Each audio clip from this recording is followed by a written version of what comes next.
ಶ್ರೀ ಗುರುಭ್ಯೋ ನಮಃ. ಹರಿ ಓಂ. ಶ್ರಿಯಪ್ಪತ್ತೇ ನಿತ್ಯ ಗಣಿತ ಗುಣಮಾಣಿಕ್ಯ ವಿಶದ ಪ್ರಭಾಜಾಲೋಲ್ಲಾಸೋಪಹತ ಸಕಲಾವದ್ಯತಮಸೆ ಜಗಜ್ಜನ್ಮಸ್ಥೇಮ ಪ್ರಲಯ ರಚನಾ ಶೀಲವಪುಷೆ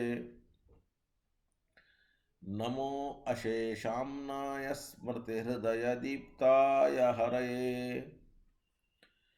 येन प्रादुरभावि भूमिवलये व्यस्तारिगोसन्ततिः प्राबोधिश्रुतिपङ्कजं करुणया ताकाशितत्वं परं ध्वान्तं ध्वंसमनायि साधुनिकरश्चकारि सन्मार्गगः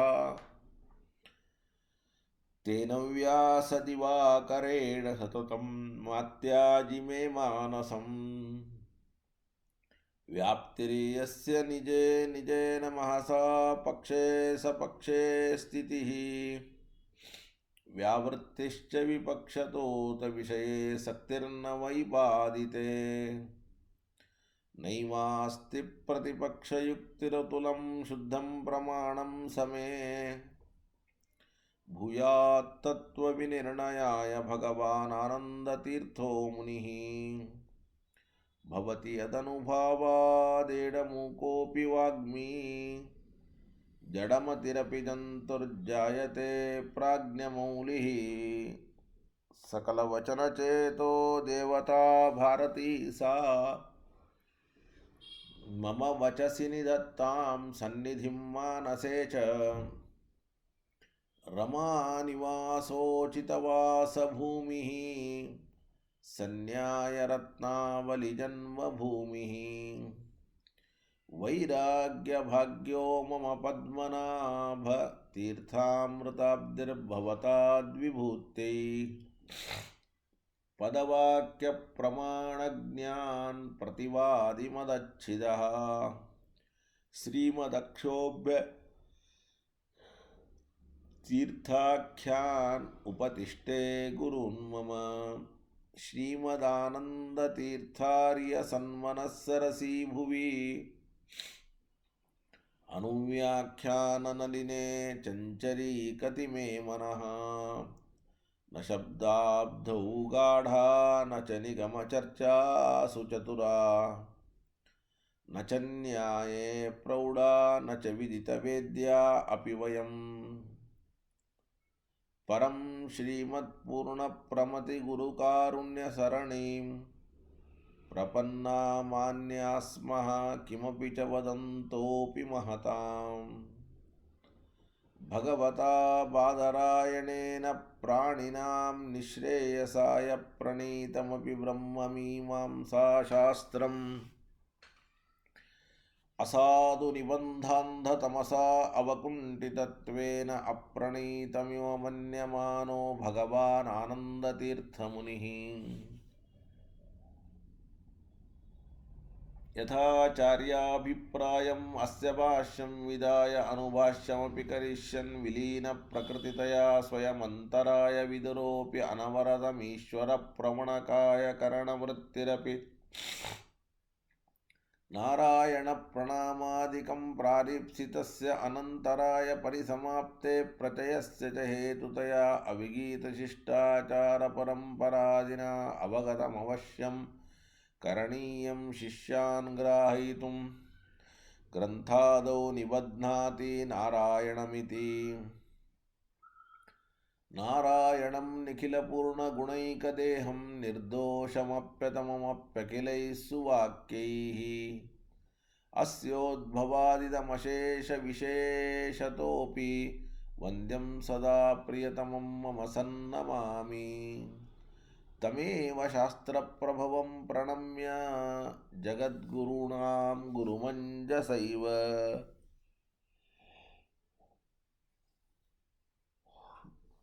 विशेषतो मे परमाख्यविद्या व्याख्यां करोमि अन्वपि चाहमेव। ओम ओम अथातो ब्रह्म जिज्ञासा। ओम श्रुतिक्षीराब्धिमामत्यधीमन्दरमहीभृता प्राप्तान्यायसुधायेन तं जयीन्द्रमहं भजे बुधैरपि सुदुर्बोधे ग्रन्थे यन्मम साहसं तत्पारयन्तु निपुणाः गुरुपादरजक्षणाः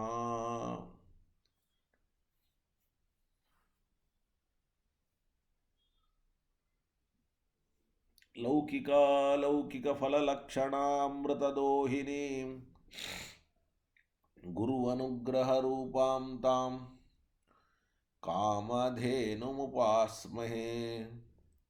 मध्वोक्तिर्द्युनदी जयाऋषुभवाक् सूर्यात्मजा संगमे व्याख्यास्नानमहो विदाय नृहरे प्राप्य प्रसादः परम् प्रापुर्ये कृतकृत्यतां गतमला विद्यादिराजादयो योगीशा कृपयन्तु ते जयमुनेर्भावस्य बोधा इमे शुकेन शान्त्यादिषु वाङ्मयेषु व्यासेन धैर्येम्बुदिनोपमेयम् मनोजजित्यां मनसां हि पत्या रघुत्तमाख्यं स्वगुरुं नमामि आरूढः सहसा यतीन्द्रपदवीं गत्वा च वाराणसीं तत्रत्यान् कुमतप्रचारनिरतान् अद्वैतिदिग्धन्ति नः प्रौढार्थैः वचनैः सुयुक्तिकचितैः सम्भीषयन् मोदयन् सत्यध्यानसुकेसरी विजयते पादाश्रितश्रीपते प्रावोचद्योदिकं न्यायसुधा वाक्यार्थचन्द्रिकां सत्यप्रज्ञगुरुर्दद्यात् प्रज्ञां वैदान्तिकीं सदा बन्धुस्त्वं गुरुरिष्टदैवतमिति त्वत्पादपङ्केरुहं प्राप्तं मां परिपालयेति सततं याचे निबद्धाञ्जलिः चित्तं मद्गुणदोषचिन्तनविदौ नूनं मनाङ्माकृता सत्याभिज्ञगुरो त्वदङ्घ्रियुगलं हित्वा न मे सद्गतिः सत्याभिज्ञकराब्जोत्थान् पञ्चाशद्वर्षपूजकान् सत्यप्रमोदतीर्थार्यान् नौमिन्यायसुधारतान् वेदेशमुनिसत्पादसेवा सम्प्राप्तवैभवान् यादवार्यान् वरसुधा टीकाकारान् नुमः पृथ्वीमण्डलमध्यस्थाः पूर्णबोधमतानुगाः वैष्णवाः विष्णुहृदयाः तान्नमस्ते गुरून् मम शुभान् ध्यायन्ति एकामात् गुरुदेवप्रसादजान् इतरान् आत्मपापोत्थान् तेषां विद्या फलिष्यति आपादमौलिपर्यन्तं गुरूणाम् आकृतिं स्मरेत् तेन विघ्नाः प्रणश्यन्ति सिद्ध्यन्ति च मनोरथाः यदुतापसलभ्यमनन्तभवै तदुतो परतत्त्वमिहैकपदात् जयतीर्थकृतौ प्रवणो न पुनर्भवभाग्भवतीति मतिर्हि मम श्रीगुरुभ्यो नमः हरिः ओं हरिः ओं हरिः ओं ಶ್ರೀಮನ್ಯಾಯಸುಧಾ ಗ್ರಂಥಕ್ಕೆ ವ್ಯಾಖ್ಯಾನ ಮಾಡಿದ ಟಿಪ್ಪಣಿಯನ್ನು ರಚಿಸಿದ ಅನೇಕ ಮಹಾನುಭಾವರಲ್ಲಿ ಒಬ್ಬರಾದವರು ಶ್ರೀನಿವಾಸ ತೀರ್ಥರು ಅಂತ. ಇವರ ಹೆಸರನ್ನು ನೀವೆಲ್ಲರೂ ಕೇಳಿದ್ದೀರಿ. ಅನೇಕ ಬಾರಿ ಅವರ ಮಹಿಮೆ ಚರಿತ್ರೆಯನ್ನು ಕೂಡ ಕೇಳಿದ್ದೀರಿ. ಇವತ್ತು ಅವರ ಒಂದು ಆರಾಧನೆ ಅರ್ಥಾತ್ ಪುಣ್ಯತಿಥಿ ಅವರು ವಾಸ್ತವಿಕವಾಗಿ ಗೃಹಸ್ಥರು, ಸನ್ಯಾಸಿಗಳಲ್ಲ. ಸನ್ಯಾಸಿಗಳಲ್ಲದೇ ಇದ್ದರೂ ಕೂಡ ಸನ್ಯಾಸಿಗಳ ಒಂದು ಆರಾಧನೆ ಅಂತ ಯಾವ ರೀತಿಯಾಗಿ ಆಚರಣೆ ಮಾಡ್ತೇವೆ ಹಾಗೆ ಗೃಹಸ್ಥರಾದ ಶ್ರೀನಿವಾಸ ಆಚಾರ್ಯರ, ಶ್ರೀನಿವಾಸ ತೀರ್ಥರ ಆರಾಧನೆಯನ್ನು ಕೂಡ ಮಾಡುವ ಒಂದು ಸಂಪ್ರದಾಯ ಅವರ ಶಿಷ್ಯವರ್ಗದಲ್ಲಿ ಬಂದಿದೆ. ನಮ್ಮ ಪಂಚಾಂಗದಲ್ಲಿಯೂ ಕೂಡ ಶ್ರೀನಿವಾಸ ತೀರ್ಥರ ಆರಾಧನೆ ಹೊನ್ನಾಳಿ ಅಂತ, ಹೊನ್ನಾಳಿ ಅವರ ಕಾರ್ಯಕ್ಷೇತ್ರ, ಅಲ್ಲಿ ಅವರ ಒಂದು ಶಿಲೆ ಇದೆ. ಆ ಶಿಲೆಯ ಒಂದು ಸನ್ನಿಧಾನದಲ್ಲಿ ಆರಾಧನೆಯನ್ನು ಇವತ್ತು ಮಾಡ್ತಾರೆ. ಬಹಳ ದೊಡ್ಡ ವ್ಯಕ್ತಿತ್ವ, ಅತೀ ಸಾಮಾನ್ಯರಿಗೂ ಕೂಡ ಅವರ ಉಪಕಾರ ಎಷ್ಟಿದೆ ಅಂತ ಅನ್ನೋದನ್ನು ನೀವು ನೋಡಿಕೊಳ್ಳಿ. ನಿಮಗೆ ಟಿಪ್ಪಣಿ ಓದುವ ಹವ್ಯಾಸ ಇದ್ದರೆ, ಟಿಪ್ಪಣಿಯನ್ನು ಓದಿ ಮೂಲವನ್ನು, ಟೀಕೆಯನ್ನು ಅರ್ಥ ಮಾಡಿಕೊಳ್ಳುವಂತಹ ಒಂದು ಅಭ್ಯಾಸ ಇದ್ದರೆ ಆಗ ಶ್ರೀನಿವಾಸ ತೀರ್ಥರ ಉಪಕಾರ ಎಷ್ಟು ದೊಡ್ಡದು ಅಂತ ಗೊತ್ತಾಗ್ತದೆ. ಶ್ರೀನಿವಾಸ ತೀರ್ಥರು ಟೀಕಾಚಾರ್ಯರ ಎಲ್ಲ ಟೀಕೆಗಳಿಗೂ ಕೂಡ ಉತ್ತಮವಾದಂತಹ ಟಿಪ್ಪಣಿಯನ್ನು ಬರೆದಿದ್ದಾರೆ. ಅದಲ್ಲದೆ ಸ್ವತಂತ್ರ ಗ್ರಂಥ ಟೀಕಾಚಾರ್ಯರದು ಪ್ರಮಾಣ ಪದ್ಧತಿ ಮತ್ತು ವಾದಾವಲಿ. ಆ ವಾದಾವಲಿ ಪ್ರಮಾಣ ಪದ್ಧತಿಗೂ ಕೂಡ ಉತ್ತಮವಾದಂತಹ ಟಿಪ್ಪಣಿಯನ್ನು ರಚನೆ ಮಾಡಿದ್ದಾರೆ. ಸಾಮಾನ್ಯ ಜ್ಞಾನವುಳ್ಳವನೂ ಕೂಡ ಅವರ ಟಿಪ್ಪಣಿಯ ಸಹಾಯದಿಂದ ಜಯತೀರ್ಥರ ಮಾತುಗಳನ್ನು ಅರ್ಥ ಮಾಡಿಕೊಳ್ಳಿಕ್ಕೆ ಸಾಧ್ಯ. ನಾವು ಗುರುಗಳಿಂದ ಪಾಠವನ್ನು ಓದಿ ಚಿಂತನೆ ಅಂತ ಮಾಡ್ತೇವೆ, ಚಿಂತನೆ ಅಂತ ಕೇಳಿದ್ದನ್ನೇ ಮತ್ತೆ ಮತ್ತೆ ಅಂದ್ಕೊಳ್ಳೋದು. ಆ ತರಹ ನಮ್ಮಿಂದ ಚಿಂತನೆ ಮಾಡಿಸುವಂತೆ ಟಿಪ್ಪಣಿಯನ್ನು ರಚಿಸಿದಂತಹ ಕೀರ್ತಿ ಅದು ಶ್ರೀನಿವಾಸ ತೀರ್ಥರಿಗೆ ಉಂಟು.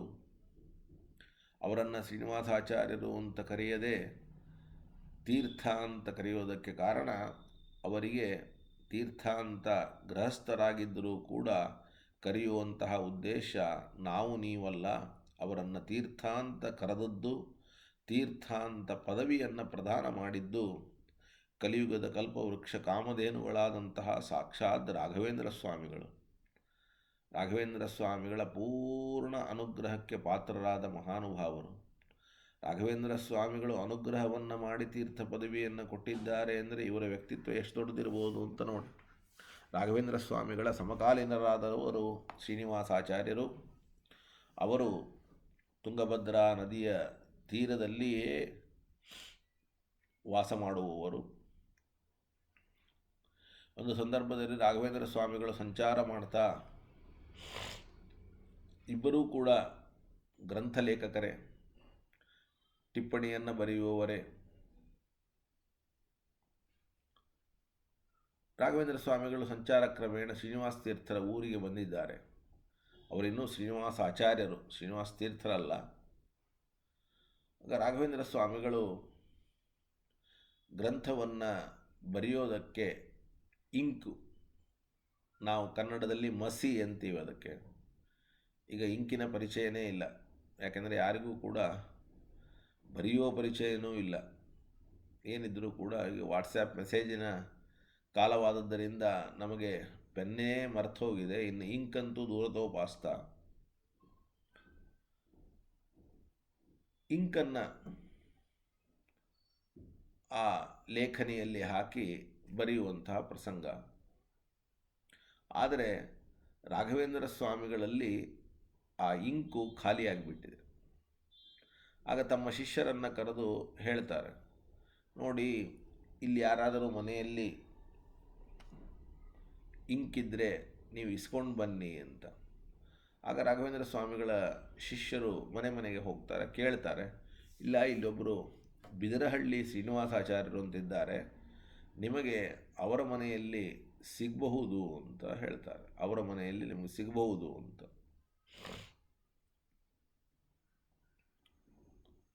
ಆಯಿತು ಅಂತ ಶಿಷ್ಯರು ಅವರ ಮನೆಗೆ ಹೋಗ್ತಾರೆ. ಹೋದಾಗ ಅಕಸ್ಮಾತ್ತಾಗಿ ಶ್ರೀನಿವಾಸಾಚಾರ್ಯರು ಮನೆಯಲ್ಲಿ ಇರೋದಿಲ್ಲ. ಮನೆಯಲ್ಲಿ ಯಾರಿರ್ತಾರೋ ಅವ್ರನ್ನ ಕೇಳ್ತಾರೆ, ಈ ತರಹ ರಾಘವೇಂದ್ರ ಸ್ವಾಮಿಗಳು ಬಂದಿದ್ದಾರೆ, ಅವರಿಗೆ ಮಸಿ ಬೇಕಾಗಿದೆ, ಇಂಕ್ ಬೇಕಾಗಿದೆ, ನೀವು ಕೊಡಿ ಅಂತ. ಆಯಿತು ಅಂತ ನೋಡಿ, ನಾವು ಊಹೆ ಮಾಡಲಿಕ್ಕೂ ಕೂಡ ಸಾಧ್ಯ ಇಲ್ಲ. ಅಂದರೆ ಶಾಸ್ತ್ರಗ್ರಂಥಗಳನ್ನು ಅಧ್ಯಯನ ಮಾಡೋದಲ್ಲ, ಶಾಸ್ತ್ರಗ್ರಂಥಗಳನ್ನು ಬರೆಯುವ ಕ್ರಮ ಹೇಗಿತ್ತು ಅಂತ. ಇವತ್ತು ನಾವು ಕುರ್ಚಿ ಮೇಲೆ ಕೂತ್ಕೊಂಡು ಅಥವಾ ಮಲಗಿಕೊಂಡು ಕಾಲ ಮೇಲೆ ಕಾಲ ಹಾಕ್ಕೊಂಡು ಓದ್ತೇವೆ, ಪಾಠವನ್ನು ಕೇಳ್ತೇವೆ. ಆದರೆ ನಾವು ಕೇಳುವ ಪಾಠವನ್ನು, ಅರ್ಥಾತ್ ಸುಧಾ ಇರಬಹುದು ಅಥವಾ ಶ್ರೀನಿವಾಸ ತೀರ್ಥರ ವ್ಯಾಖ್ಯಾನ ಇರ್ಬೋದು, ರಾಘವೇಂದ್ರ ಸ್ವಾಮಿಗಳ ವ್ಯಾಖ್ಯಾನ ಇರ್ಬೋದು, ಇದನ್ನು ಎಷ್ಟು ಶುದ್ಧವಾದ ರೀತಿಯಲ್ಲಿ ರಚನೆ ಮಾಡಿದ್ದಾರೆ ಅಥವಾ ಲೇಖನ ಮಾಡಿದ್ದಾರೆ ಅಂತ ಕೇಳಿದರೆ ಮೈ ರೋಮಾಂಚನ ಆಗ್ತದೆ. ಆಗ ಹೇಳಿದರಂತೆ, ಇಲ್ಲ, ಮಸಿ ಅನ್ನೋದು ನಮ್ಮ ಹತ್ರ ಇದೆ, ಆದರೆ ಮಡಿಯಲ್ಲಿದೆ. ಮಡಿಯಲ್ಲಿ ಅಂತಂದರೆ ಅದು ನೀರು ಹಾಕಿ ತಯಾರು ಮಾಡಬೇಕು. ನೀರು ಹಾಕಿ ತಯಾರು ಮಾಡಬೇಕು ಅಂದರೆ ಯಾವುದೋ, ಅವಾಗಂತೂ ನಲ್ಲಿಗಳ ಪ್ರಸಕ್ತಿನೇ ಇಲ್ಲ, ಕೊಳಾಯಿಗಳ ಪ್ರಸಕ್ತಿನೇ ಇಲ್ಲ. ನದಿಯ ನೀರು, ಅದು ನದಿಯ ನೀರು ಅಂದರೆ ಯಾವುದೋ ನದಿಯ ನೀರು ಅಲ್ಲ. ತುಂಗಭದ್ರಾಗೆ ವರ್ಷಕ್ಕೆ ಒಮ್ಮೆ, ಕೆಲವು ವರ್ಷಗಳಿಗೆ ಒಮ್ಮೆ 1 ತಿಂಗಳು ಗಂಗಾ ಸನ್ನಿಧಾನ ಬರ್ತದೆ ವಿಶೇಷವಾಗಿ. ಆ ಗಂಗಾ ಸನ್ನಿಧಾನ ಬಂದಾಗ ಬಿದರಳ್ಳಿ ಶ್ರೀನಿವಾಸಾಚಾರ್ಯರು ನದಿಗೆ ಹೋಗಿ 1 ಕೊಡವೋ 2 ಕೊಡವೋ ಶುದ್ಧವಾದ ನೀರನ್ನು ತೆಗೆದುಕೊಂಡು ಬಂದು ಆ ಗಂಗಾ ಸನ್ನಿಧಾನದಿಂದ ಕೂಡಿದಂತಹ ತುಂಗಭದ್ರಾ ನದಿಯ ನೀರಿನಿಂದ ಮಾಡಿದಂತಹ ಇಂಕು, ಅದು ಮಡಿಯಲ್ಲಿ ಇರೋದು. ಇವರು ಗ್ರಂಥ ರಚನೆ ಮಾಡಬೇಕಾದ್ರೆ ಮಡಿಯಲ್ಲಿ ರಚನೆ ಮಾಡಬೇಕು, ಮಡಿಯಲ್ಲೇ ಮುಟ್ಟಬೇಕು. ನೋಡಿ, ಇಷ್ಟು ಅಂದರೆ ಆಚಾರ್ಯರ ಮಾತು ಅಥವಾ ಟೀಕಾಚಾರ್ಯರ ಮಾತುಗಳಿಗೆ ವ್ಯಾಖ್ಯಾನ ಮಾಡಬೇಕಾದರೆ, ರಚನೆ ಮಾಡಬೇಕಾದರೆ ಅವರ ಒಂದು ವಿಶ್ವಾಸ, ಗೌರವ ಎಷ್ಟರಿಗೆ ಮಟ್ಟಿಗೆ ಇತ್ತು ಅಂತನ್ನೋದನ್ನು ನಾವು ಊಹೆ ಮಾಡಲಿಕ್ಕೂ ಕೂಡ ಸಾಧ್ಯ ಇಲ್ಲ. ಇವತ್ತು ನಾವು ಗ್ರಂಥವನ್ನು ರಚನೆ ಮಾಡೋದು ಬೇಡ, ರಚನೆ ಮಾಡಿದಂತಹ ಗ್ರಂಥವನ್ನು ಅಧ್ಯಯನ ಮಾಡುವಾಗಲಾದರೂ ಕೂಡ ಆ ಗ್ರಂಥದ ಬಗ್ಗೆ ಗೌರವ ತೋರಿಸಬೇಕು ಅನ್ನೋದನ್ನು ಮಾತ್ರ ಈ ಸಂದರ್ಭದಲ್ಲಿ ಸ್ಮರಣೆ ಮಾಡಿಕೊಳ್ದ. ಆಯಿತು ಅಂತ ಅವರು ಕೊಡ್ತಾರೆ. ಅದನ್ನು ತೆಗೆದುಕೊಂಡು ಬರ್ತಾರೆ. ಬಂದು ರಾಘವೇಂದ್ರ ಸ್ವಾಮಿಗಳಿಗೆ ಕೊಡ್ತಾರೆ. ಕೊಡುವಾಗ ಹೇಳ್ತಾರೆ, ಈ ಥರ ಇಲ್ಲಿ ಒಬ್ಬರು ಯಾರೋ ಗ್ರಂಥಕಾರರಿದ್ದಾರಂತೆ, ಅವ್ರ ಮನೆಯಲ್ಲಿ ಮಡಿಯಲ್ಲಿ ಮಸಿ ಇತ್ತು, ಅದನ್ನು ತೆಗೆದುಕೊಂಡು ಬಂದಿದ್ದೇವೆ ಅಂತ. ರಾಘವೇಂದ್ರ ಸ್ವಾಮಿಗಳ ಆಶ್ಚರ್ಯ ಆಗ್ತದಂತೆ. ಮಡಿಯಲ್ಲಿ ಮಸಿ ಇಟ್ಟಂತಹ ಅವರು ಯಾರಪ್ಪ ಇಲ್ಲಿದ್ದಾರೆ, ನಾನೇ ಬರ್ತೇನೆ ಅವ್ರ ಮನೆಗೆ ಅಂತ ನೇರವಾಗಿ ಅವ್ರ ಮನೆಗೆ ಬಂದುಬಿಡ್ತಾರಂತೆ. ನೇರವಾಗಿ ಇದರಲ್ಲಿ ಶ್ರೀನಿವಾಸಾಚಾರ್ಯರ ಮನೆಗೆ ಬಂದುಬಿಡ್ತಾರಂತೆ. ಮನೆಗೆ ಬಂದಂತಹ ಸಂದರ್ಭದಲ್ಲಿ ಶ್ರೀನಿವಾಸಾಚಾರ್ಯರು ಇರ್ತಾರೆ. ಭಾರೀ ಸಂತೋಷ ಆಗ್ತದೆ ಶ್ರೀನಿವಾಸಾಚಾರ್ಯರಿಗೆ. ಸಾಕ್ಷಾತ್ ಮಂತ್ರಾಲಯ ಪ್ರಭುಗಳು ಬಂದಿದ್ದಾರೆ ಅಂತ ಸಾಷ್ಟಾಂಗ ನಮಸ್ಕಾರ ಮಾಡಿ ಅವರಿಗೆ ಸ್ವಾಗತ ಮಾಡಿ ಅರ್ಘ್ಯಪಾದ್ಯಾದಿಗಳನ್ನು ಕೊಟ್ಟು ಅವರನ್ನು ಕುಳ್ಳಿರಿಸಿ, ಆಗ ಅಲ್ಲಿ ಅವರು ಬರೆಯುವಂತಹ ವ್ಯಾಖ್ಯಾನವನ್ನು ರಾಘವೇಂದ್ರ ಸ್ವಾಮಿಗಳು ನೋಡ್ತಾರಂತೆ. ಹಾಗೆ ಬರೆದಿದ್ದನ್ನು ನೋಡಿ ರಾಘವೇಂದ್ರ ಸ್ವಾಮಿಗಳಿಗೆ ತುಂಬ ಸಂತೋಷ ಆಗ್ತದಂತೆ, ತುಂಬ ಸಂತೋಷ ಆಗ್ತದೆ. ಅದಕ್ಕೆ ನೀವು ಏನು ಆಚಾರ್ಯರ ಸೇವೆಯನ್ನು, ಜಯತೀರ್ಥರ ಸೇವೆಯನ್ನು ಟಿಪ್ಪಣಿ ರೂಪದಲ್ಲಿ ಮಾಡ್ತಾ ಇದ್ದೀರಿ, ಇದನ್ನು ನೋಡಿ ನಮಗೆ ತುಂಬ ಸಂತೋಷ ಆಗಿದೆ, ತುಂಬ ಸಂತೋಷ ಆಗಿದೆ. ಅದಕ್ಕಾಗಿ ನಾವು ನಿಮಗೆ ತೀರ್ಥ ಪದವಿಯನ್ನು ಕೊಡ್ತೇವೆ. ಯಾಕೆಂದರೆ ನೀವು ಗೃಹಸ್ಥರಾಗಿದ್ದರೂ ಕೂಡ ಸನ್ಯಾಸಾಶ್ರಮಗಳು ಮಾಡುವಂತಹ ವಿಷ್ಣು ಸರ್ವೋತ್ತಮತ್ವಂತು ಸರ್ವದಾ ಪ್ರತಿಪಾದಯ ಅನ್ನುವಂತಹ ಶಾಸ್ತ್ರ ರಚನೆಯ ಕೆಲಸವನ್ನು ಮಾಡ್ತಾ ಇದ್ದೀರಿ. ನೀವು ಗೃಹಸ್ಥರೂ ಹೌದು, ತೀರ್ಥರೂ ಹೌದು. ಅದಕ್ಕೆ ತೀರ್ಥ ಪದವಿ ಇದು ಯತಿಗಳಿಗೆ ಇದ್ದರೂ ಕೂಡ ನೀವು ಯತಿಗಳ ಕೆಲಸವನ್ನು ಮಾಡ್ತಾ ಇದ್ದುದರಿಂದ ನಿಮಗೂ ಇರಲಿ ಅಂತ ಅನುಗ್ರಹಪೂರ್ವಕವಾಗಿ ತೀರ್ಥ ಪದವಿಯನ್ನು ಕೊಡ್ತಾರೆ. ಅಂದಿನಿಂದ ಬಿದರಳ್ಳಿ ಶ್ರೀನಿವಾಸಾಚಾರ್ಯರು ಶ್ರೀನಿವಾಸ ತೀರ್ಥರಾಗ್ತಾರೆ ಅನ್ನುವ ಕಥೆಯನ್ನು ಕೇಳ್ತೇವೆ. ಅಂತಹ ಶ್ರೀನಿವಾಸ ತೀರ್ಥರ ಆರಾಧನೆ ಇವತ್ತು ನಾವೆಲ್ಲರೂ ಶ್ರೀಮನ್ಯಾಯಸುಧಾ ಗ್ರಂಥವನ್ನು ಅಧ್ಯಯನ ಮಾಡ್ತೇವೆ. ಅಧ್ಯಯನ ಮಾಡುವ ನಾವೆಲ್ಲರೂ ಆ ಶ್ರೀನಿವಾಸ ತೀರ್ಥರ ಉಪಕಾರವನ್ನು ಪಡೆದಿರಲೇಬೇಕು. ಎಷ್ಟೋ ಶಬ್ದಗಳಿಗೆ ಅರ್ಥ ಆಗದೇ ಇದ್ದಾಗ ಶ್ರೀನಿವಾಸ ತೀರ್ಥರ ಟಿಪ್ಪಣಿ ನಮಗೆ ಅತ್ಯಂತ ಸಹಾಯಕವಾಗ್ತದೆ. ಮತ್ತು ಅವರು ನಿಮಗೆಲ್ಲರಿಗೂ ಕೂಡ ಗೊತ್ತಿರಬಹುದು, ನಾನು ಒಂದು ಬಾರಿ ಋಗ್ಭಾಷ್ಯದ ಪಾಠವನ್ನು, ಸರ್ವಮೂಲ ಪಾಠವನ್ನು ಹೇಳುವ ಸಂದರ್ಭದಲ್ಲಿ ಹೇಳಿದೆ. ಅನೇಕ ಜನ ಭಾಗವಹಿಸಿರಬಹುದು. ಆ ಋಗ್ಭಾಷ್ಯ ಪಾಠವನ್ನು ಹೇಳುವಾಗ ನಾನು ಮತ್ತು ಟೀಕಾ ಟಿಪ್ಪಣಿ ಅಂತೂ ಸರಿ, ಆದರೆ ಋಗರ್ಥೋದ್ಧಾರ ಅಂತ ಒಂದು ಶ್ರೀನಿವಾಸ ತೀರ್ಥರು ಮಾಡಿದ್ದು ಋಗ್ವೇದ ಮಂತ್ರದ ಅರ್ಥವನ್ನು ಹೇಳುವಂತಹ ಶ್ರೇಷ್ಠವಾದ ಗ್ರಂಥ. ಋಗರ್ಥೋದ್ಧಾರ ಅಂತ ಅದರ ಹೆಸರು. ಆ ಋಗರ್ಥೋದ್ಧಾರದ ಒಂದು ರಚನೆ ಎಷ್ಟು ಚೆನ್ನಾಗಿ ಶ್ರೀನಿವಾಸ ತೀರ್ಥರು ಮಾಡಿದ್ದಾರೆ ಅಂದರೆ ಊಹೆ ಮಾಡಲಿಕ್ಕೂ ಸಾಧ್ಯ ಇಲ್ಲ. ಅದನ್ನು ಓದಿ ಅರ್ಥ ಮಾಡಿಕೊಂಡ್ರೆ ಮಾತ್ರ ಆ ಆನಂದವನ್ನು ಅನುಭವಿಸಲಿಕ್ಕೆ ಸಾಧ್ಯ. ಸಾಮಾನ್ಯ ಮಣಿವಂದಿರಿ ಮಧ್ವಿಜಯದ ಶ್ಲೋಕಕ್ಕೆ ಪದವನ್ನು ಬಿಡಿಸಿ ಪದಚ್ಛೇದ ಮಾಡಿ ಅರ್ಥವನ್ನು ಹೇಳುವಂತೆ ಅಗ್ನಿಮೀಳೆ ಪುರೋಹಿತಂ ಯಜ್ಞಸ್ಯ ದೇವಮೃತ್ವಿಜಂ ಇದೊಂದು ಮಂತ್ರ. ಇದೇ ತರಹ ಮುಂದಿನ ಮಂತ್ರಗಳು. ಆ ಒಂದೊಂದು ಮಂತ್ರಗಳಿಗೂ ಕೂಡ ಪದವಿಭಾಗವನ್ನು ಮಾಡಿ ಅಧ್ಯಾತ್ಮಪರವಾಗಿ ಮತ್ತು ಲೌಕಿಕವಾಗಿ ದೇವತಾಪರವಾಗಿ ಇಷ್ಟು ಚೆನ್ನಾಗಿ ಅವತರಣಿಕೆಯನ್ನು ಕೊಟ್ಟು ಅರ್ಥವನ್ನು ಹೇಳಿದ್ದಾರೆ ಅಂದರೆ ಅದನ್ನು ನೋಡಿದರೆ ಆಗುವ ಆನಂದವೇ ಅನಿರ್ವಚನೀಯ. ಅಂತಹ ಋಗರ್ಥೋದ್ಧಾರ ಇರಬಹುದು. ಅದರ ಜೊತೆಗೆ ಅತಿ ಕಠಿಣವಾದಂತಹ ಕಬ್ಬಿಣದ ಕಡಲೆ ಅಂತ ಹೇಳುವಂತಹ ವ್ಯಾಸರಾಜರು ರಚನೆ ಮಾಡಿದಂತಹ ನ್ಯಾಯಾಮೃತ ಅನ್ನುವಂತಹ ಗ್ರಂಥ. ಆ ನ್ಯಾಯಾಮೃತ ಗ್ರಂಥಕ್ಕೆ ಇವತ್ತು ನಿಮಗೆ ಏನಾದರೂ ಕೂಡ ಸುಲಭವಾಗಿ ಅರ್ಥವಾಗುವ ಟಿಪ್ಪಣಿ ಅಂದರೆ ಅದು ಶ್ರೀನಿವಾಸ ತೀರ್ಥರ ಟಿಪ್ಪಣಿ ಮಾತ್ರ ಅನ್ನೋದನ್ನು ನಾವು ಹೇಳಿದರೆ ಅತಿಶಯೋಕ್ತಿ ಆಗಲಿಕ್ಕಿಲ್ಲ. ಹೀಗೆ ನಮ್ಮ ಆಚಾರ್ಯರ ಒಂದು ಸೇವೆಯನ್ನು ಇಷ್ಟು ರೀತಿಯಾಗಿ ಮಾಡಿದಂತಹ ಮಹಾನುಭಾವರಾದ ಶ್ರೀನಿವಾಸ ತೀರ್ಥರನ್ನು ಸ್ಮರಣೆ ಮಾಡುವುದು ನಮ್ಮ ಕರ್ತವ್ಯವಾದದ್ದರಿಂದ ಪ್ರಾರಂಭದಲ್ಲಿ ಮಾಡಿದ್ದೇನೆ. ಅವರ ಗುರುಗಳು ಯಾದವಾರ್ಯರು. ಇವತ್ತು ದ್ವಿತೀಯ, ಮೊನ್ನೆ ಪೂರ್ಣಿಮಾ ಅಂದರೆ ಭಾದ್ರಪದ ಶುದ್ಧ ಪೂರ್ಣಿಮಾ, ಅವತ್ತು ಆ ಯಾದವಾರ್ಯರ ಒಂದು ಪುಣ್ಯ ದಿನ. ಅವರು ಹಾಗೆ, ಇವರು ತೀರ್ಥರು, ಅವರು ಆರ್ಯರು. ಇವರು ಶ್ರೀನಿವಾಸ ತೀರ್ಥರು, ಅವರ ಹೆಸರು ಯಾದವಾಚಾರ್ಯ ಅಂತ.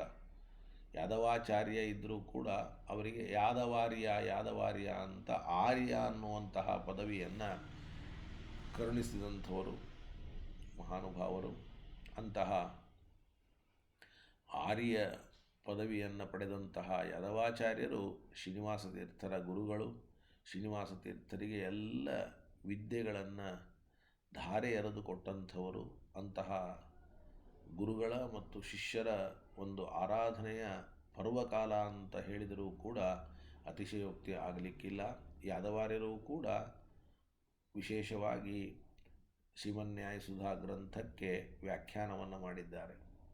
ಅವರ ವ್ಯಾಖ್ಯಾನ ಎಷ್ಟು ವಿಶೇಷತೆಯನ್ನು ಪಡೆದಿದೆ ಅಂತಂದರೆ, ಸುಧಾ ತಯಾರು ಮಾಡೋದು ಅಥವಾ ಸುಧಾದಲ್ಲಿ ನಾವು ಗತಿಯನ್ನು ಸಂಪಾದನೆ ಮಾಡೋದು ಹೇಗೋ ಅದಕ್ಕಿಂತ ಹೆಚ್ಚು ಯಾದುಪತ್ಯ ಅಂತ. ಯಾದುಪತ್ಯ ಅಂತಂದರೆ ಅಷ್ಟು ಒಂದು ಅದರಲ್ಲಿ ತಲ್ಲೀನಾಗುವುದು, ಅದನ್ನು ಸಿದ್ಧಪಡಿಸೋದು, ಅದು ತುಂಬ ದೊಡ್ಡ ಹೆಗ್ಗಳಿಕೆ ಅಂತನ್ನುವಂತಹ ಮಾತನ್ನು ಪಂಡಿತ ವಲಯದಲ್ಲಿ ಕೇಳಿದ್ದು. ಆದ್ದರಿಂದ ಸುಧಾಯಾಮ್ ಅದ್ವಿತೀಯೋಸೌ ಯಾದುಪತ್ಯೆ ವಿಶೇಷತಃ ಅಂತ ಯಾದವಾರ್ಯರು ಭಾಗವತದ ವ್ಯಾಖ್ಯಾನವನ್ನು ಮಾಡಿ ತಮ್ಮ ಅಸ್ಥಿಗಳಲ್ಲಿ ಎಲುಬುಗಳಲ್ಲಿ ಭಾಗವತವನ್ನು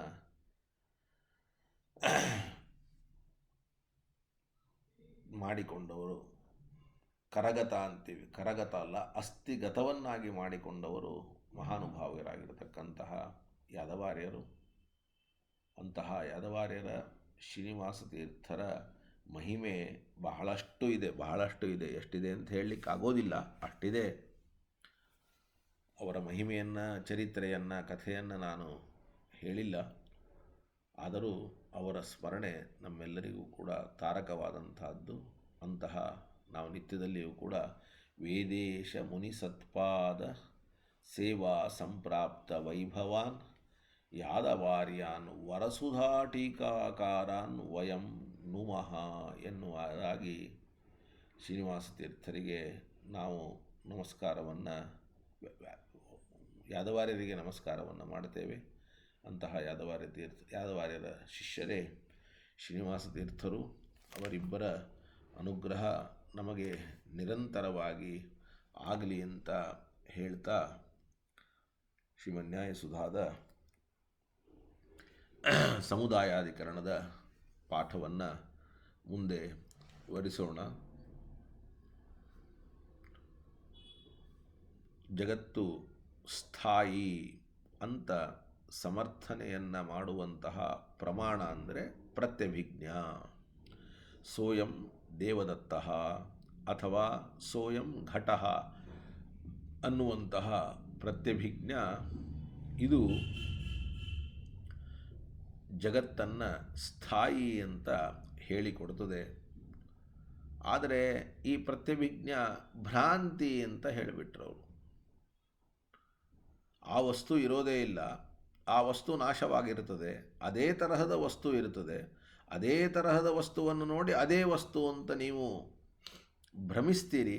ಆದ್ದರಿಂದ ಸ್ವಯಂ ಘಟಃ ಅಂತಿರ್ಬೋದು, ಸ್ವಯಂ ದೇವದತ್ತಃ ಅಂತಿರ್ಬೋದು, ಈ ಎಲ್ಲ ಪ್ರತ್ಯಭಿಜ್ಞೆಯೂ ಕೂಡ ಭ್ರಾಂತಿ ಅಂತ ಈಗಾಗಲೇ ಬೌದ್ಧರು ಹೇಳಿದ್ದಾರೆ. ಆದ್ದರಿಂದ ನೀವು ಆ ಪ್ರತ್ಯಭಿಜ್ಞ ಭ್ರಾಂತವಾದ ಅಪ್ರಮಾಣವಾದ ಪ್ರತ್ಯಭಿಜ್ಞಾದ ಬಲದಿಂದ ಜಗತ್ತಿಗೆ ಸ್ಥಾಯಿತ್ವವನ್ನು ಹೇಗೆ ಸಮರ್ಥನೆಯನ್ನು ಮಾಡ್ತೀರಿ ಅನ್ನುವ ಪ್ರಶ್ನೆ ಬಂದರೆ ಸಾಧ್ಯವೇ ಇಲ್ಲ ಅಂತ ಹೇಳಿಬಿಟ್ರು ಆಚಾರ್ಯರು. ಪ್ರತ್ಯಭಿಜ್ಞ ಭ್ರಾಂತಿ ಆಗಲಿಕ್ಕೆ ಸಾಧ್ಯ ಇಲ್ಲ. ಯಾಕೆ ಅಂದರೆ ನೀವು ಪ್ರತ್ಯಭಿಜ್ಞಾವನ್ನು ಭ್ರಾಂತಿ ಅಂತ ಹೇಗೆ ಹೇಳಬೇಕು ಅಂದರೆ ನಿಮ್ಮ ಅನುಮಾನದ ವಿರೋಧವನ್ನು ಕೊಟ್ಟು ಹೇಳಬೇಕು. ನೀವು ಅನುಮಾನ ಮಾಡಿದ್ದೀರಿ ಈ ಜಗತ್ತು ಕ್ಷಣಿಕ ಸತ್ತಾದದ್ದರಿಂದ ಅಂತ, ಶರೀರಾದಿಗಳಂತೆ ದೀಪಾದಿಗಳಂತೆ ಅಂತ ಅನುಮಾನವನ್ನು ಮಾಡಿ ಆ ಅನುಮಾನದ ಬಾಧ, ಆ ಅನುಮಾನದ ವಿರೋಧ ಈ ಪ್ರತ್ಯಭಿಜ್ಞಾ ಪ್ರತ್ಯಕ್ಷಕ್ಕೆ ಬರ್ತದೆ. ಆದ್ದರಿಂದ ಪ್ರತ್ಯಭಿಜ್ಞಾ ಪ್ರತ್ಯಕ್ಷ ಇದು ಭ್ರಾಂತ ಅಥವಾ ಅಪ್ರಮಾಣ ಅಂತ ಹೇಳಬೇಕು. ಆದರೆ ವಾಸ್ತವಿಕವಾಗಿ ನಿಮ್ಮ ಅನುಮಾನದ ವಿರೋಧ ಪ್ರತ್ಯಭಿಜ್ಞೆಗೆ ಬರೋದಿಲ್ಲ. ಯಾಕೆ ಅಂದರೆ ನಮ್ಮ ಪ್ರತ್ಯಭಿಜ್ಞಾವೇ ಪ್ರಬಲ. ಪ್ರಬಲವಾದದ್ದರ ವಿರೋಧ ದುರ್ಬಲಕ್ಕೆ ಬರ್ತದೆ ಹೊರತಾಗಿ ದುರ್ಬಲವಾದದ್ದರ ವಿರೋಧ ಪ್ರಬಲಕ್ಕೆ ಬರೋದಿಲ್ಲ. ಈಗ ಅನುಮಾನವೇ ದುರ್ಬಲ, ಪ್ರತ್ಯಭಿಜ್ಞಾವೇ ಪ್ರಬಲ. ನಮ್ಮ ಅನುಮಾನ ಯಾಕೆ ದುರ್ಬಲ ಅಂತ ಅವರು ಕೇಳಿದರೆ ನಾವು ಹೇಳ್ತೇವೆ, ನೋಡಿ ನಿಮ್ಮ ಅನುಮಾನ ಪ್ರಬಲ ಹೇಗಾಗಬೇಕು ಅಂತಂದರೆ ತರ್ಕದ ಬಲದಿಂದ ಆಗಬೇಕು. ಅನುಕೂಲ ತರ್ಕ ಅಂತ, ಆ ಅನುಕೂಲ ತರ್ಕದ ಬಲದಿಂದ ಅನುಮಾನವು ಪ್ರಬಲವಾಗಬೇಕು. ಆದರೆ ಅನುಮಾನ ಅನ್ನೋದು ಅನುಕೂಲ ತರ್ಕ ಬಲದಿಂದ ಪ್ರಬಲನೇ ಆಗಲಿಕ್ಕೆ ಸಾಧ್ಯ ಇಲ್ಲ. ಮೊದಲು ಅನುಕೂಲ ತರ್ಕಗಳೇ ವ್ಯಾಹತ. ಈ ತರ್ಕಗಳೆಲ್ಲವೂ ಕೂಡ ವ್ಯಾಹತ, ಸ್ವವ್ಯಾಹತವಾದ ಅನುಕೂಲ ತರ್ಕಗಳು, ಅವುಗಳ ಸಹಾಯವನ್ನು ಪಡೆದ ಅನುಮಾನ ಅದು ಪ್ರಬಲ ಆಗಲಿಕ್ಕೆ ಹೇಗೆ ಸಾಧ್ಯ? ಆದ್ದರಿಂದ ನಿಮ್ಮ ಅನುಮಾನವೂ ಕೂಡ ಆಭಾಸ ಅನುಮಾನವಾಗಿ ಬಿಡುತ್ತದೆ. ಆಭಾಸ ಅನುಮಾನವಾದದ್ದರಿಂದ ನಿಮ್ಮ ಅನುಮಾನ ಪ್ರಬಲ ಅಲ್ಲ. ಆದರೆ ನಮ್ಮ ಪ್ರತ್ಯಭಿಜ್ಞ ಅದು ಬಲಿಷ್ಠ, ತುಂಬ ಬಲಿಷ್ಠವಾದದ್ದು.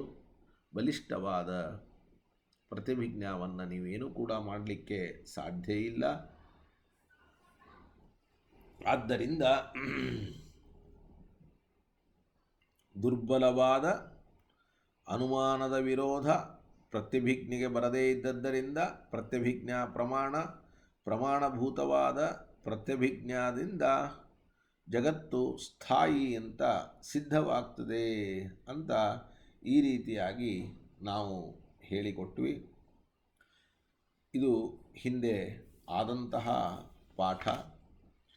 ಮತ್ತೆ ಹೊಸದಾಗಿ ಪ್ರಶ್ನೆಯನ್ನು ಮಾಡ್ತಾ ಇದ್ದಾರೆ. ನನು ಅಸ್ತು ಉತ್ತರೋತ್ಪಾದೆ ಏವ ಪೂರ್ವಸ್ಯ ನಿರೋಧಃ ತಥಾಪಿ ಕುತಃ ಪೂರ್ವೋತ್ತರಸ್ಮಿನ್ ಸಂಸ್ಕಾರ ಅನಾಧಾಯಕತ್ವಂ ಇತ್ಯತಃ ಕಾರ್ಯ ಕಾರಣಯೋಶ್ಚ ಇತಿ ಅಂತ. ಅವರಂತಾರೆ, ಬೇಕಾದರೆ ಮುಂದಿನ ಕ್ಷಣದಲ್ಲಿ ವಸ್ತು ಹುಟ್ಟುವಾಗಲೇ ಹಿಂದಿನ ಕ್ಷಣದ ವಸ್ತು ನಾಶ ಆಗಲಿ, ಯಾರು ಬೇಡ ಅಂದಿದ್ದಾರೆ? ನಾಶವಾಗಲಿ. ನಾಶವಾದರೂ ಕೂಡ ಹಿಂದಿನ ವಸ್ತು ಅನ್ನೋದು ಮುಂದಿನ ವಸ್ತುವಿನಲ್ಲಿ ಸಂಸ್ಕಾರವನ್ನು ಯಾಕೆ ತಂದುಕೊಡಬಾರದು ಅಂತ. ಇದರ ಬಗ್ಗೆ ಮೊನ್ನೆ ಪಾಠ ಆದಾಗ ನಿಮಗೆ ನಾನು ಹೇಳಿದ್ದೆ. ವಸ್ತುಗಳು ನಾಶ ಆಗಲಿ, ವಸ್ತುಗಳ ಕ್ಷಣಿಕ ಆಗಲಿ, ಆದರೆ ನಾವು ಅನುಮಾನ ಅಂತ ವ್ಯವಹಾರವನ್ನು ಮಾಡಬಹುದು. ಹೇಗೆ ಮಾಡ್ತಿ? ವ್ಯಾಪ್ತಿ ಜ್ಞಾನವನ್ನು ಮಾಡಿಕೊಂಡ ಆತ್ಮನೇ ಬೇರೆ, ಪರ್ವತದ ಸಮೀಪಕ್ಕೆ ಹೋದ ಆತ್ಮನೇ ಬೇರೆ, ಪರ್ವತವನ್ನು ನೋಡಿದ ಆತ್ಮನೇ ಬೇರೆ. ಮತ್ತು ನೀವು ಅನುಮಾನ ಅಂತ ಹೆಂಗೆ ವ್ಯವಹಾರ ಮಾಡ್ತೀರಿ? ಅದಕ್ಕೆ ಅವರು ಕೊಡುವಂತಹ ಉತ್ತರ, ಹೌದು, ವ್ಯಾಪ್ತಿ ಜ್ಞಾನವನ್ನು ನೋಡಿದ ಆತ್ಮ ಬೇರೆ ಇರಬಹುದು, ಪರ್ವತದ ಸಮೀಪಕ್ಕೆ ಹೋದಂತಹ ಆತ್ಮ ಬೇರೆ ಇರಬಹುದು. ಬೇರೆ ಇದ್ದರೂ ಕೂಡ ಎರಡನೆಯ ಆತ್ಮನಲ್ಲಿ ಮೊದಲನೇ ಆತ್ಮನಲ್ಲಿರತಕ್ಕಂತಹ ವ್ಯಾಪ್ತಿ ಜ್ಞಾನಕ್ಕೆ ಸಂಬಂಧಪಟ್ಟ ಸಂಸ್ಕಾರ ಪರ್ವತವನ್ನು ನೋಡುವ ಆತ್ಮನಲ್ಲಿ ಬಂದಿರುತ್ತೆ. ಪರ್ವತವನ್ನು ನೋಡುವ ಆತ್ಮ ನಾಶ ಆಗಿ ಧೂಮವನ್ನು ನೋಡುವ ಇನ್ನೊಬ್ಬ ಆತ್ಮ ಹುಟ್ಟಿದರೂ ಕೂಡ ಆ ಆತ್ಮನಲ್ಲಿ ವ್ಯಾಪ್ತಿ ಜ್ಞಾನದ ಸಂಸ್ಕಾರ, ಪರ್ವತವನ್ನು ನೋಡಿದ ಸಂಸ್ಕಾರ ಇದೆಲ್ಲವೂ ಕೂಡ ಬರುತ್ತೆ ಅಂತ ಅವರು ಸಮಾಧಾನವನ್ನು ಹೇಳಿದರು. ಆ ಸಮಾಧಾನಕ್ಕೆ ನಾವು ಉತ್ತರವನ್ನು ಕೊಟ್ವಿ. ಇಲ್ಲಪ್ಪ, ಮುಂದಿನ ಕ್ಷಣದ ಆತ್ಮ ಹುಟ್ಟುವಾಗಲೇ ಹಿಂದಿನ ಕ್ಷಣದ ಆತ್ಮ ನಾಶ ಆಗಿಬಿಟ್ಟಿರ್ತಾನೆ. ಇಬ್ಬರೂ ಆತ್ಮ ಸಮಾನ ಕಾಲದಲ್ಲಿದ್ದರೆ ಮಾತ್ರ ಒಬ್ಬ ಆತ್ಮನಿಂದ ಇನ್ನೊಬ್ಬ ಆತ್ಮನಲ್ಲಿ ಸಂಸ್ಕಾರವನ್ನು ತರಲಿಕ್ಕೆ ಬರ್ತದೆ. ಇಲ್ಲೇ ಇದ್ದರೆ ತರಲಿಕ್ಕೆ ಯಾವ ಕಾರಣಕ್ಕೂ ಕೂಡ ಸಾಧ್ಯ ಇಲ್ಲ. ಅದಕ್ಕೆ ಅವರಂತಾರೆ, ನಾಶ ಆಗಲಿ, ಹಿಂದಿನ ಆತ್ಮ ನಾಶ ಆಗಲಿ, ನಾಶ ಆದರೂ ಕೂಡ ಮುಂದಿನ ಆತ್ಮನಲ್ಲಿ ಹಿಂದಿನ ಆತ್ಮನ ಸಂಸ್ಕಾರ ಬರಲಿಕ್ಕೆ ಏನು ಸಮಸ್ಯೆ, ಯಾಕೆ ಬರಬಾರದು ಅಂತ ಕೇಳಿದರೆ ಅದಕ್ಕೆ ಆಚಾರ್ಯರು ಅನುವ್ಯಾಖ್ಯಾನದಲ್ಲಿ ಉತ್ತರವನ್ನು ಕೊಡ್ತಾ ಇದ್ದಾರೆ. ಕಾರ್ಯಕಾರಣಯೋಶ್ಚ ಏಕಕಾಲೀನತ್ವಂ ವಿನಾ ಕಥಂ. ಕಾರ್ಯಕಾರಣಯೋಶ್ಚ ಏಕಕಾಲೀನತ್ವಂ ವಿನಾ ಕಥಂ. ಪೂರ್ವಸಂಸ್ಕಾರಯೋಗಿ ಸ್ಯಾತ್, ಪೂರ್ವಸಂಸ್ಕಾರಯೋಗಿ ಸ್ಯಾತ್, ಉತ್ತರೋ ನಿಯಮೇನ ಚ, ಉತ್ತರೋ ನಿಯಮೇನ ಚ.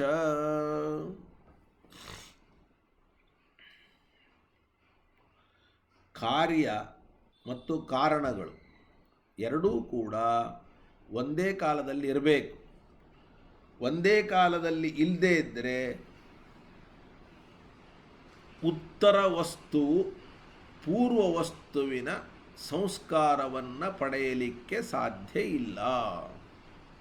ಹಿಂದಿನ ವಸ್ತುವಿನ ಸಂಸ್ಕಾರವನ್ನು ಮುಂದಿನ ವಸ್ತು ಪಡೆಯಬೇಕು ಅಂದರೆ ಹಿಂದಿನ ವಸ್ತು ಕಾರಣ, ಮುಂದಿನ ವಸ್ತು ಕಾರ್ಯ, ಇವೆರಡೂ ಕೂಡ ಸಮಾನ ಕಾಲದಲ್ಲಿದ್ದರೆ ಮಾತ್ರ ಹಿಂದಿನ ವಸ್ತುವಿನ ಸಂಸ್ಕಾರವನ್ನು ಮುಂದಿನ ವಸ್ತು ಪಡೆಯಲಿಕ್ಕೆ ಸಾಧ್ಯವೇ ಹೊರತಾಗಿ ಇಲ್ಲದೇ ಇದ್ದರೆ ಇಲ್ಲ.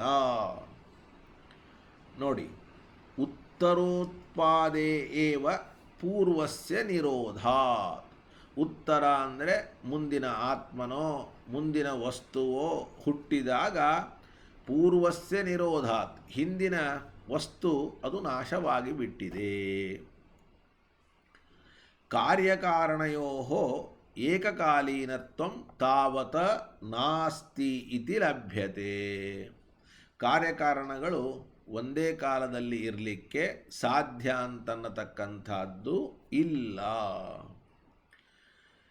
ಏಕಕಾಲೀನತ್ವಂಚವಿನ, ಏಕಕಾಲೀನತ್ವಂಚವಿನ ಅಂದರೆ ಎರಡೂ ಒಂದೇ ಕಾಲದಲ್ಲಿದೆ ಅನ್ನೋದನ್ನು ಹೇಳದ ಹೊರತು, ಕಾರ್ಯಕಾರಣಗಳು ಎರಡೂ ಒಂದೇ ಕಾಲದಲ್ಲಿದೆ ಅಂತ ಹೇಳದ ಹೊರತು, ಪೂರ್ವಾಹಿತ ಸಂಸ್ಕಾರ ಯೋಗಿತ್ವಂ ಉತ್ತರಸ್ಯ ನ ಯುಜ್ಯತೆ. ಹಿಂದಿನ ವಸ್ತುವಿನ ಸಂಸ್ಕಾರ ಮುಂದಿನ ವಸ್ತುವಿಗೆ ಬಂತು ಅಂತ ಹೇಳಲಿಕ್ಕೆ ಸಾಧ್ಯವೇ ಇಲ್ಲ.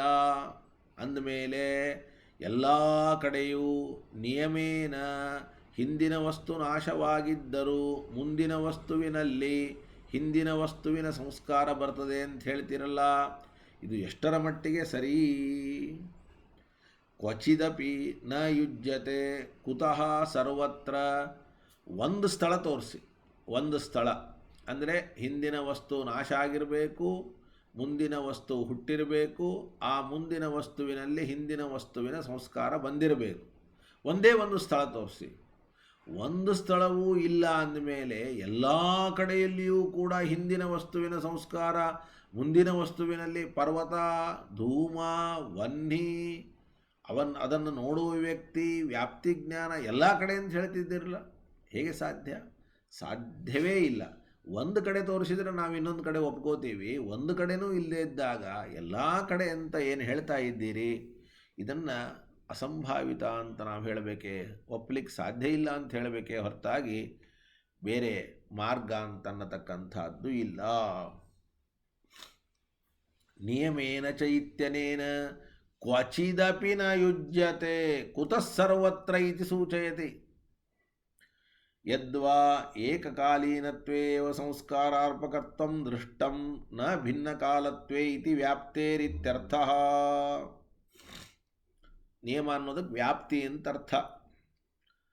ಕಾರ್ಯಕಾರಣಗಳಿಗೆ ಅಂದರೆ ಸಂಸ್ಕಾರವನ್ನು ಕೊಡುವ ವಸ್ತು, ಸಂಸ್ಕಾರವನ್ನು ಪಡೆಯುವ ವಸ್ತು, ಇವೆರಡೂ ಕೂಡ ಒಂದೇ ಕಾಲದಲ್ಲಿದ್ದರೆ ಮಾತ್ರ ಸಂಸ್ಕಾರ ಬರಲಿಕ್ಕೆ ಸಾಧ್ಯವೇ ಹೊರತಾಗಿ ಬೇರೆ ಬೇರೆ ಕಾಲದಲ್ಲಿದ್ದರೆ ಸಂಸ್ಕಾರ ಬರಲಿಕ್ಕೆ ಸಾಧ್ಯ ಇಲ್ಲ ಅಂತ ವ್ಯಾಪ್ತಿಯನ್ನು ಕೂಡ ತೋರಿಸಿದಂತೆ ಆಗತ್ತೆ.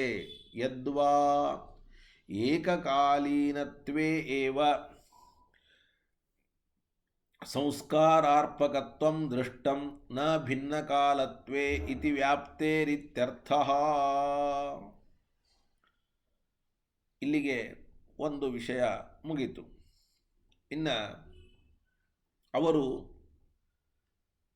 ತಮ್ಮ ಒಂದು ಪ್ರತಿಜ್ಞೆಯನ್ನು ಬಿಡೋದಿಲ್ಲ. ಏಕಕಾಲೀನನೋ ಭಿನ್ನಕಾಲೀನನೋ ಅದೆಲ್ಲ ನಮಗೆ ಗೊತ್ತಿಲ್ಲ. ಹಿಂದಿನ ವಸ್ತು ನಾಶ ಆದರೂ ಮುಂದಿನ ವಸ್ತುವಿಗೆ ಹಿಂದಿನ ವಸ್ತುವಿನ ಸಂಸ್ಕಾರ ಬರುತ್ತೆ, ಮುಗೀತು. ಈ ಆತ್ಮ ನಾಶ ಆದರೆ ಮುಂದಿನ ಆತ್ಮ ಹುಟ್ಟಿರ್ತಾನಲ್ಲ, ಆ ಮುಂದಿನ ಆತ್ಮನಲ್ಲಿ ಹಿಂದಿನ ಆತ್ಮನ ಸಂಸ್ಕಾರ ಬರುತ್ತೆ, ಮುಗೀತು. ಪರ್ವತ ನಾಶ ಆಗಿದ್ದರೂ ಇನ್ನೊಂದು ಪರ್ವತ ಹುಟ್ಟಿರುತ್ತೆ, ಈ ಪರ್ವತದಲ್ಲಿದ್ದ ಸಂಸ್ಕಾರ ಆ ಪರ್ವತಕ್ಕೆ ಬರುತ್ತೆ ಅಂತ ನಾವು ಹೇಳ್ತೀವಿ ಅಂತ ಸ್ವಲ್ಪ ಅವರು ಆಗ್ರಹವನ್ನು ಮಾಡ್ತಾ ಇದ್ದಾರೆ. ನನು ಏಕಕಾಲೀನತ್ವಾಭಾವೇಪಿ. ನೋಡು, ನಾವು ಹೇಳಿದ್ವಿ ಇಷ್ಟೋ ತನಕ, ಇಲ್ಲಪ್ಪ, ಒಂದು ವಸ್ತುವಿನಿಂದ ಇನ್ನೊಂದು ವಸ್ತುವಿಗೆ ಸಂಸ್ಕಾರ ಬರಬೇಕಾದರೆ ಸಮಾನ ಕಾಲ ಬೇಕು, ಸಮಾನ ಕಾಲ ಬೇಕು ಅಂತ. ಅವರಂತಾರೆ ಏಕಕಾಲೀನತ್ವಾಭಾವೇಪಿ. ಯಾಕಿರಬೇಕು ಸಮಾನ ಕಾಲ? ಒಂದೇ ಕಾಲದಲ್ಲಿ ಯಾಕಿರಬೇಕು? ಇಲ್ಲದೇ ಇದ್ದರೂ ಕೂಡ ಕುತಃ ಸಂಸ್ಕಾರಾರ್ಪಕತ್ವಂ ನ ಸ್ಯಾತ್. ಸಂಸ್ಕಾರವನ್ನು ತಂದುಕೊಡ್ತದೆ ಅಂತ ಯಾಕೆ ಹೇಳಬಾರದು ಅಂತಂದರೆ, ಸಂಬದ್ಧಾಃ ಏವ ಇತಿ. ಅದಕ್ಕೆ ಆಚಾರ್ಯರು ಅನುವ್ಯಾಖ್ಯಾನದಲ್ಲಿ ತಿಳಿಸ್ತಾರೆ ನೋಡಿ, ಒಂದು ವಸ್ತುವಿನಿಂದ ಇನ್ನೊಂದು ವಸ್ತುವಿಗೆ ಸಂಸ್ಕಾರ ಬರಬೇಕು ಅಂದರೆ ಅದಕ್ಕೊಂದು ಕ್ರಮ ಇದೆ, ರೂಲ್, ನಿಯಮ ಇದೆ. ನಿಯಮವನ್ನು ಗಾಳಿಗೆ ತೂರಿ ನಾವು ಏನನ್ನೂ ಕೂಡ ಮಾಡಲಿಕ್ಕೆ ಸಾಧ್ಯ ಇಲ್ಲ. ಎಲ್ಲದಕ್ಕೂ ಕೂಡ ತನ್ನದೇ ಆದಂತಹ ಒಂದು ನಿಯಮಾವಳಿ ಇರುತ್ತೆ. ಎಲ್ಲದಕ್ಕೂ ಮಠ ಇರ್ಬೋದು, ದೇವಸ್ಥಾನ ಇರ್ಬೋದು, ಶಾಲೆ ಇರ್ಬೋದು, ಆಫೀಸ್ ಇರ್ಬೋದು, ಅವರವರು ತಮ್ಮ ತಮ್ಮ ಒಂದು ನಿಯಮಗಳನ್ನು ಮಾಡಿಕೊಂಡಿರ್ತಾರೆ. ಆ ನಿಯಮದ ಪ್ರಕಾರವೇ ಹೋಗಬೇಕು. ಆ ನಿಯಮವನ್ನು ಬಿಟ್ಟು ಹೋಗೋದಿಲ್ಲ. ಹಾಗಾದರೆ ನಿಯಮ ಅನ್ನೋದು ಇದು ಎಲ್ಲರೂ ಕೂಡ ಒಪ್ಪುವಂಥದ್ದು. ನಾವು ಹೇಳ್ತೇವೆ, ಹಿಂದಿನ ವಸ್ತು ನಾಶ ಆಗಿದ್ದರೂ ಮುಂದಿನ ವಸ್ತುವಿನಲ್ಲಿ ಹಿಂದಿನ ವಸ್ತುವಿನ ಸಂಸ್ಕಾರ ಬರಲಿ, ಯಾಕೆ ಬರಬಾರ್ದು, ಎರಡೂ ವಸ್ತುಗಳು ಒಂದೇ ಟೈಮ್ನಲ್ಲಿ ಇರಬೇಕು ಅಂತ ಏನು ನಿಯಮ ಅಂತ ನೀವು ಜೋರು ಮಾಡಿದಿರಿ, ಕೇಳಿದಿರಿ. ಹೌದು, ನಿಜ. ಆದರೆ ಒಂದು ವಸ್ತು ಇನ್ನೊಂದು ವಸ್ತುವಿನಲ್ಲಿ ತನ್ನ ಸಂಸ್ಕಾರವನ್ನು ಸಪ್ಲೈ ಮಾಡಬೇಕು ಅಥವಾ ಟ್ರಾನ್ಸ್ಫರ್ ಮಾಡಬೇಕು ಅಂತಂದರೆ ಅದಕ್ಕೊಂದು ರೂಲ್ ಇದೆ. ಏನು ರೂಲು? ಸಂಬದ್ಧ ಏವ ಸಂಸ್ಕಾರಂ ಅನ್ಯತ್ರ ದದತೆ ಅಖಿಲಾಃ ಅಸಂಬದ್ಧ ಕಥಂ ಪೂರ್ವ ಉತ್ತರೇ ವಾಸನಾಕರಃ.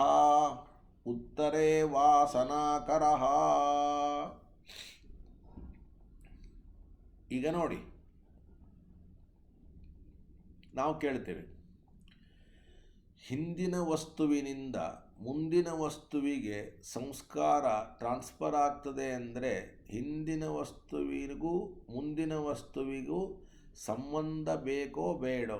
ಎರಡೂ ಸಂಬದ್ಧವಾಗಿ ಹಿಂದಿನಿಂದ ಸಂಸ್ಕಾರ ಮುಂದಿನದಕ್ಕೆ ಬರ್ತದೋ, ಸಂಬಂಧ ಇಲ್ಲದೇನೋ ಬರ್ತದೋ? ಅಂದರೆ ಸಂಬಂಧ ಇಲ್ಲದೇನೆ ಬರಲಿಕ್ಕೆ ಸಾಧ್ಯವೇ ಇಲ್ಲ. ಸಂಬಂಧ ಬೇಕೇ ಬೇಕು. ಇವತ್ತಿನ ಕಾಲದಲ್ಲಿ ನಾವು ಅದನ್ನು ಹೇಳಬೇಕೋ ಬೇಡೋ, ಹೇಳಲಿಕ್ಕೆ ಬರುತ್ತೋ ಇಲ್ಲೋ ಗೊತ್ತಿಲ್ಲ. ಗುರು ಶಿಷ್ಯರಿಗೆ ಸಂಬಂಧ ಇಲ್ಲ ಅಂತಂದರೆ ಪಾಠವನ್ನೇ ಹೇಳಲಿಕ್ಕೆ ಸಾಧ್ಯ ಇಲ್ಲ ಅಂತ ಅನ್ನುವ ಹಾಗೆ ಇಲ್ಲ. ಯಾಕೆಂದರೆ ನಾನು ಯಾವುದೋ ಊರಲ್ಲಿದ್ದೀನಿ, ನೀವು ಯಾವುದೋ ಊರಲ್ಲಿದ್ದೀರಿ, ನಮಗೂ ನಿಮಗೂ ಸಂಬಂಧವೇ ಇಲ್ಲ. ಸಂಬಂಧ ಇಲ್ಲದೇ ಇದ್ದರೂ ಕೂಡ ಪಾಠ ನಡೆದಿದೆ. ಆದರೆ ಆನ್ಲೈನ್ ಅಂತಂತಾರೆ, ಅದಕ್ಕೆ ಸಂಬಂಧ ಇದ್ದೇ ಇದೆ. ಈ ತರಹದ ವಿದ್ಯುನ್ಮಾಧ್ಯಮ ಸಂಬಂಧ ಇದೇ ಸಂಬಂಧ ಇಲ್ಲ ಅನ್ನೋ ಹಾಗಿಲ್ಲ. ಆದರೆ ನೀವು ಯಾವಾಗಲೂ ಕೇಳ್ತೀರಿ, ನಾನು ಯಾವಾಗಲೂ ಹೇಳ್ತೀನಿ, ಸಮಾನ ಕಾಲೀನತ್ವ ಇಲ್ಲ, ಸಮಾನ ದೇಶತ್ವ ಇಲ್ಲ.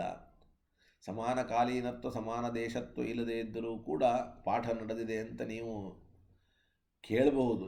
ಹಾಗೆ ಒಂದು ವಸ್ತುವಿನಿಂದ ಇನ್ನೊಂದು ವಸ್ತುವಿಗೆ ಸಂಸ್ಕಾರ ಬರಬೇಕು ಅಂತಂದರೆ ಆಗ ಮತ್ತೆ ಆ ಹಿಂದಿನ ವಸ್ತು ಮುಂದಿನ ವಸ್ತು ಎರಡೂ ಒಂದೇ ಕಾಲದಲ್ಲಿರಬೇಕು, ಒಂದೇ ದೇಶದಲ್ಲಿರಬೇಕು ಅಂತ ಯಾಕಂತೀರಿ ಅಂತ ಕೇಳಬಹುದು.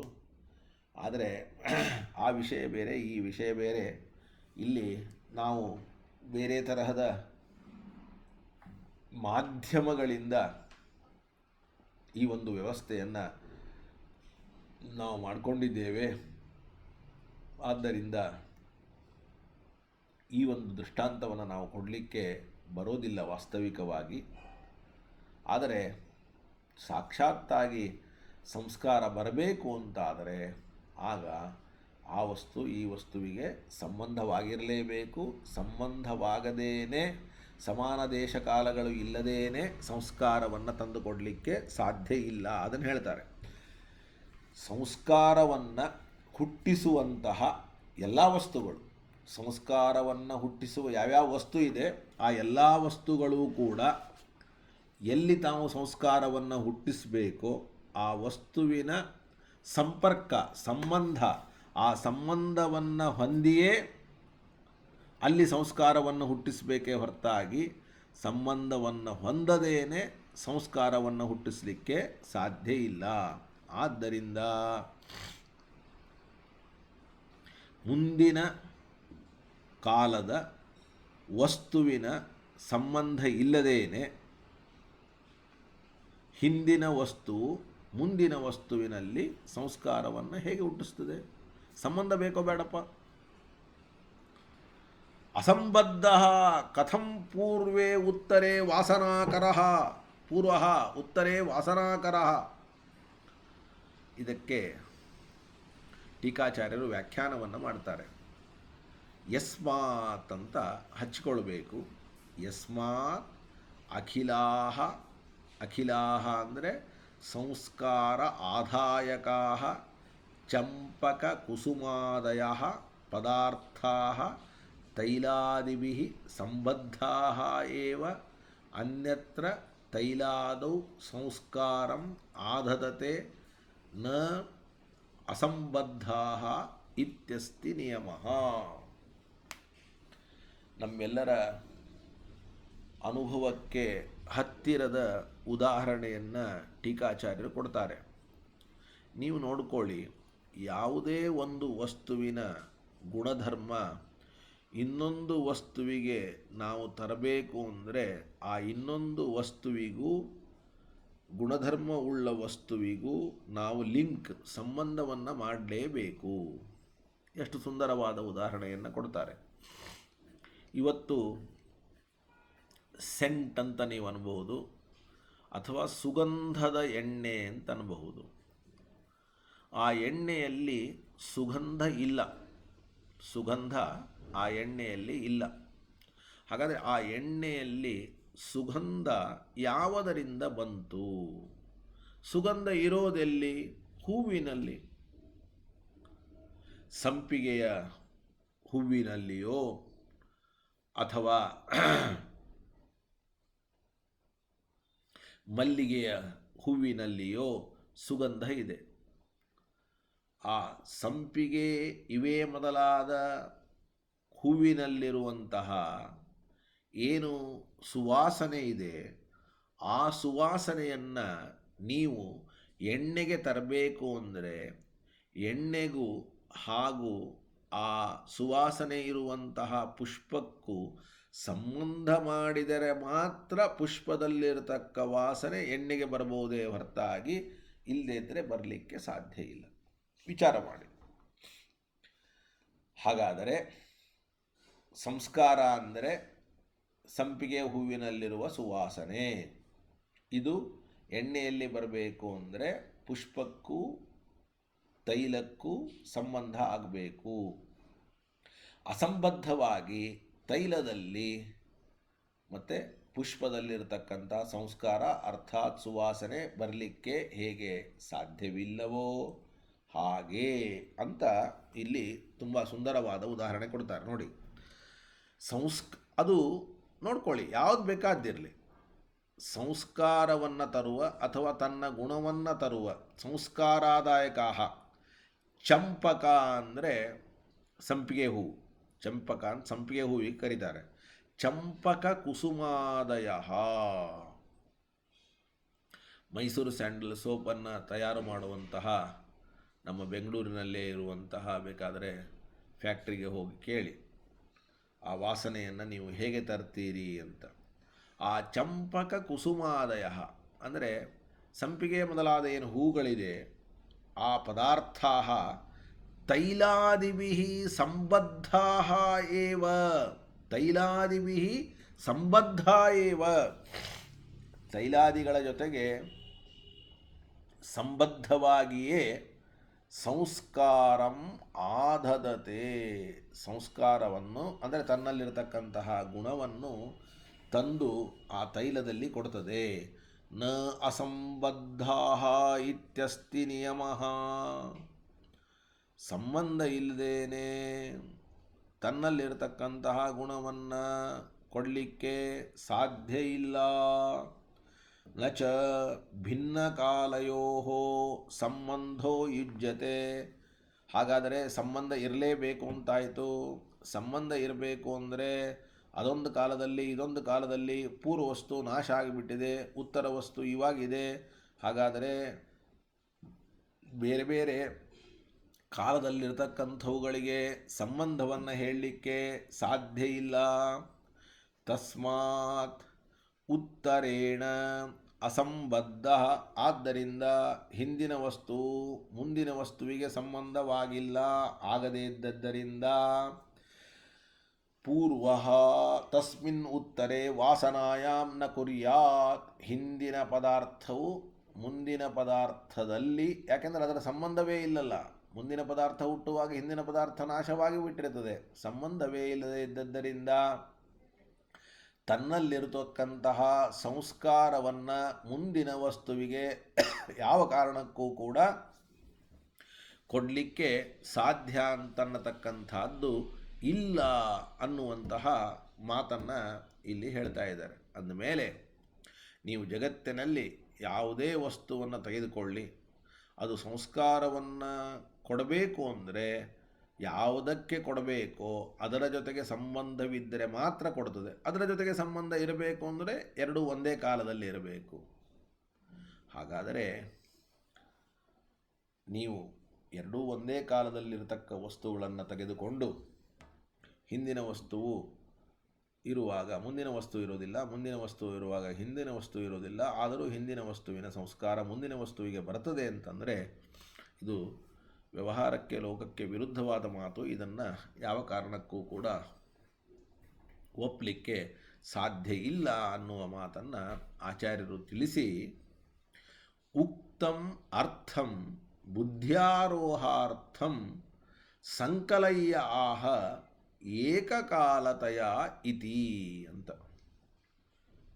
ಅಂದರೆ ಈಗ ಇಷ್ಟೊತ್ತಿನವರೆಗೂ ಕೂಡ ಏನು